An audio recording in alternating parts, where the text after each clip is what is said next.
One of the things we could be assured of in a typical hot Nebraska summer is we're going to need to irrigate.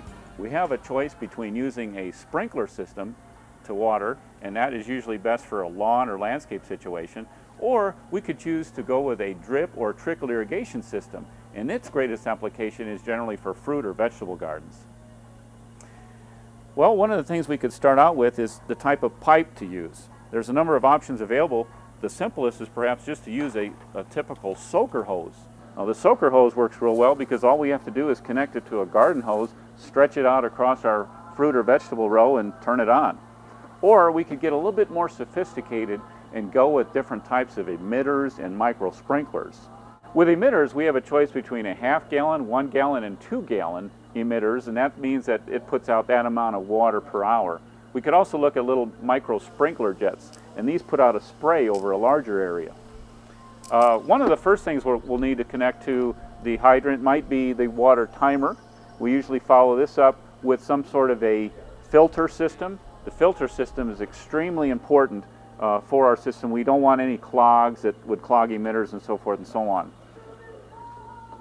Then we connect everything to pipe. We have a number of fittings that are used for this purpose. We've got compression tees, we've got end caps, we've got connections that allow us to connect a garden hose to the system. Now let's take a look at some pipe. Pipe comes in a number of different lengths and sizes in terms of diameter. Usually the half-inch pipe is used as our sub-mains. We could use the 3/4 for the main line. Sometimes inch and a quarter also works for main line.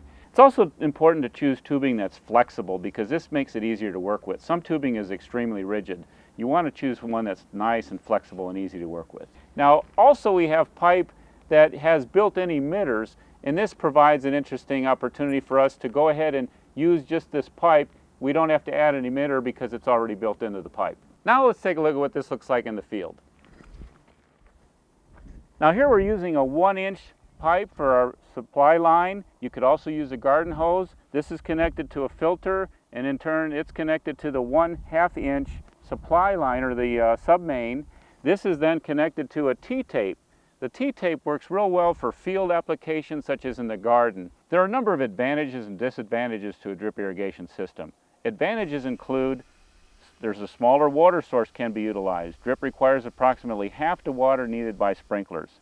Lower operating pressure and lower flow rates required, so less energy is needed for pumping. You have a high degree of water control. Plants are supplied with the precise amount of water that they need. Disease and insect damage is reduced because the leaves are not wetted. You could continue many field operations since only a small area is wetted around the plants. You could reduce your weed problems since the water isn't wasted on weeds. Fertilizers can be distributed by the system and less fertilizer is needed due to efficient placement. It also works well on hilly terrain. You have less runoff and erosion, and you also have very efficient operation during windy weather. Disadvantages include the fact that higher maintenance is required in some cases because you want to make sure your emitters are not clogged and that the system is working properly. The moisture distribution varies depending on soil type, so you need to know what type of soil you have. The system is also sometimes damaged by rodents or insects. They could chew through some of the components.